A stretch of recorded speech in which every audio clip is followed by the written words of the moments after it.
प्रियजनों, यीशु के नाम में आपको प्रेमपूर्ण अभिवादन। प्रभु हर नए दिन के लिए नई अनुग्रह प्रदान करते हैं।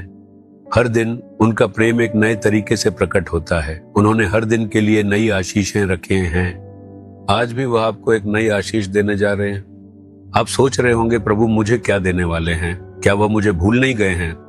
नहीं, ये गलत सोच है। प्रभु आपको कैसे भूल सकते हैं?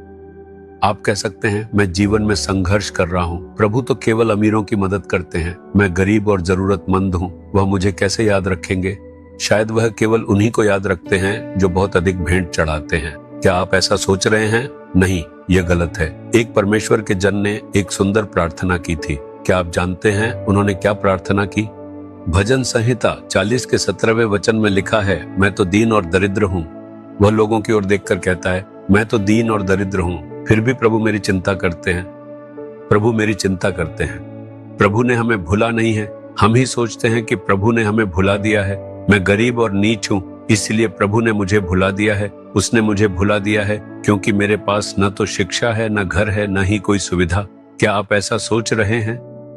फिर भी प्रभु आपकी चिंता करते हैं। अगर आप मुझसे पूछें कि मैं यह कैसे कह सकता हूँ, यह बात कहने वाला व्यक्ति दाऊद नामक एक पुरुष था। जब वह एक छोटा लड़का था, उसके सभी बड़े भाइयों का शरीर मजबूत था। वे युद्धों के लिए सेना में प्रशिक्षित थे और सरकार की सेवा कर रहे थे। लेकिन उसके पिता ने दाऊद से कहा, अरे तुम तो छोटे बच्चे हो और तुम्हें कुछ भी नहीं आता। तुम सिर्फ भेड़ों की रखवाली करने के लायक हो। जाओ और मेरी भेड़ों की रखवाली करो। ऐसा कहकर उसने उसे भेड़ों की रखवाली के लिए भेज दिया। फिर प्रभु ने एक भविष्यवक्ता शमूएल को उनके पास भेजा। उसने पिता से कहा, अपने सभी बेटों को बुलाओ, क्योंकि प्रभु ने कहा है कि वह उन्हें आशीर्वाद देने वाले हैं। जब शमूएल उनके घर गया, वहां दाऊद के पिता और माता थे। उसके सभी भाई एक एक करके आए। उसने उन सभी को ध्यान से देखा और फिर उसे पता चला कि एक व्यक्ति गायब है। लेकिन पिता ने कहा, यही मेरे बेटे हैं। नहीं, प्रभु किसी और को दिखा रहे हैं। वह व्यक्ति जिसे परमेश्वर चाहते हैं वह यहाँ नहीं है, ऐसा भविष्यवक्ता ने कहा। ओह, क्या आप उसके बारे में बात कर रहे हैं? वह किसी काम का नहीं है। मैंने उसे भेड़ें चराने के लिए भेज दिया है। वह बस अपनी वीणा बजाता और गाता रहता था, यहोवा मेरा चरवाहा है, मुझे कुछ घटी न होगी। इसलिए मैंने उसे भेड़ें चराने भेज दिया, जबकि वह गाता रहता है।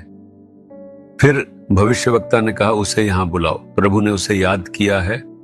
प्रभु ने मुझे केवल इसलिए भेजा है क्योंकि उन्होंने उस बेटे को याद किया है। उसे यहाँ आने दो। जब वह आया तो प्रभु ने उसे अभिषेक किया और कहा, मैंने दाऊद को राजा बनने के लिए चुना है।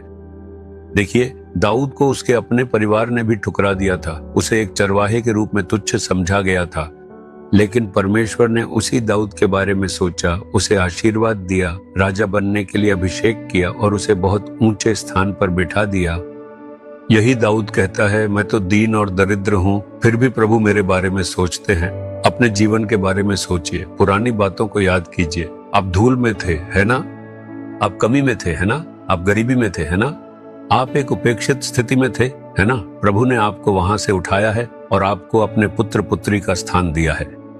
वह आपको ऊंचे स्थान पर बैठाया है। उन अच्छी बातों के बारे में सोचिए जो उसने आपके लिए की है। क्या उसने कभी आपको भुलाया है? क्या उसने कभी आपको छोड़ दिया है?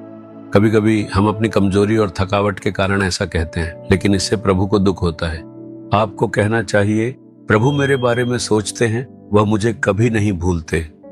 मैं तो दीन और दरिद्र हूं, प्रभु ने मुझे ऊंचे स्थान पर बैठाया है।